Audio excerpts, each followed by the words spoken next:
Hey guys, LevelCap here. Today we're going to take an updated look at Ghost in the Shell Standalone Complex First Assault Online. This is a free-to-play shooter that I looked at back about 8 months ago when it was in early access beta. The game has come a long way since then, and it's a free-to-play title that's available on Steam. If you want to check it out, there is a link in the video description. Now, the game itself is loosely based on the Ghost in the Shell Standalone Complex show. A lot of the characters in the game mimic the characters from the show and have abilities in-game that sort of resemble what they could have or have done in the show before. So depending on which character you pick, you might get the ability to cloak, you might get the ability to sort of activate a pulsing wall hack, you may even be able to turn your arm into a rocket launcher. There's a lot of different character abilities in this game, and you can kind of play around with them and figure out which ones you like the best or which ones suit the task at hand the best. Now, there's been quite a few content updates to this game since the first time I played it, and the most recent update brings us a map called Urban City, which is the map that I'm playing right here. This is a very close quarters, intense team deathmatch map. It's not too big, it's not too complex. You can get into the action within a few seconds of spawning in, and it's certainly a great way to just sort of practice your gunplay. There's not going to be a lot of time outside of gunplay, so you can practice your aim all day long. This game is very rewarding for headshots, often giving you a one-shot headshot kill depending on the weapon that you're using. Now, one thing that I really appreciate about this game is the fact that they make sure it's not a pay-to-win game. It's very easy to get the items that you're really looking for. It might take you a little while to unlock all the guns in the game, but if there's a specific gadget or a rifle that you really want to try out, it shouldn't take you too long. There's a lot of good cash bonuses early on in the game when you're leveling up your character, and you should be able to get all the assault rifles, SMGs, machine guns, sniper rifles that you really want. Again, it might take you a bit longer to unlock every gun in the game, but if you're a dedicated player, it certainly wouldn't take you very long. So I don't feel like people who spend money in this game get a tactical advantage over other players, but really more of a cosmetic advantage, as the things that you can only buy with real-world currency are stuff like gun skins and character skins. You can use real-world currency to unlock weapons faster and gain experience faster, but ultimately it's not going to give you a huge leg up over your competition. Now, the latest update for this game, which I believe they're calling Episode 7, brought us a new map and even a new sniper rifle and some gun skins. Some of the previous updates have brought in new game modes and stuff like that. There are more objective-oriented game modes or sort of hunting-oriented game modes. There's a bunch of different ways to play this game here other than just team deathmatch. And in fact, I really enjoy some of the objective-oriented game modes where you can actually spawn in think tanks and get sort of momentum pushes to capture points. Now, the user interface and art style of this game has kind of got a simple elegance to it, very much in line with the TV show. And one thing that I really appreciate is the weapon design. We're seeing a lot of weapons that are sort of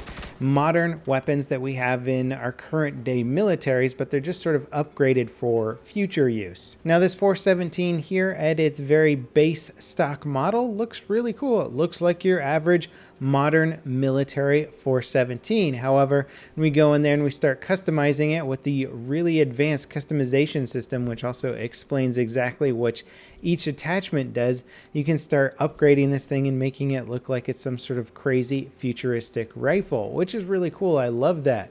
And another cool thing about the upgrade system is that, yeah, it might take a while to get some of these upgrades, but every upgrade has a upside to it and then a downside to it. So you're not necessarily going to put something on your gun that's going to only benefit the weapon. There's a lot of sort of trade-offs. You know, the big magazine that I have makes it take longer to switch from my primary to my sidearm, and I also run slower. So it's like, okay, yeah, you could have more bullets, but you got to trade off accuracy or something like that. And I really like that system. It means that people who have been playing the game for a long time and have all these epic weapon attachments aren't necessarily just getting a straight upgrade. They're sort of getting side grades. And it's a great way of allowing new players to join in the game and not feel like they're at a huge disadvantage.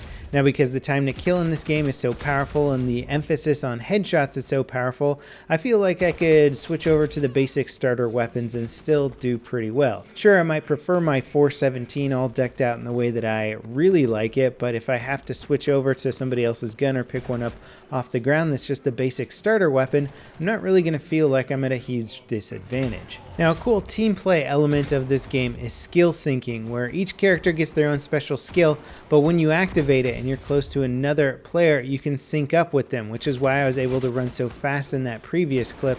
I skill synced with another player who had the run fast ability, and I'm able to sort of borrow his ability while he has it available. So it makes a lot of sense to stay close to your teammates and take advantage of their abilities, which are incredibly good. Then again, if you clump up too much, a well-placed grenade can take you and a whole bunch of people out all at once. So you kind of have to play it by ear and decide when you want to stick around teammates and when you want to keep your distance.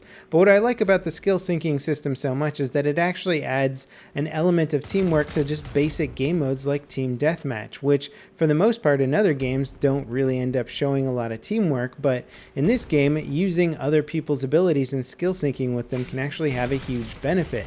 If I turn on my wall hack ability that pings people around the map and somebody skill syncs with me, now they can see everybody that I can see. So that's a huge benefit for them. And the same applies for the active camouflage in the game that makes you near invisible. If your teammates are nearby, they can skill sync with you and then they go invisible. So a whole group of near invisible players running around is kind of scary. Now the devs have been doing their best to sort of engage with the community and figure out what they want to see in the game and what kind of upgrades and additions that they think would be cool. And they've actually asked for feedback in the forums on Steam. So basically, if you tell them in the Steam forums what you want to see in the next expansion for this game, they'll start working on it, or they'll at least talk about it and determine if it's a viable solution or something that they want to try and pursue. So if you have a cool idea for what you want to see in this game, a cool new map, a cool new mode, a character, weapons, whatever, post it on Steam and the devs will not only read it, but they'll strongly consider making it a new addition to the game.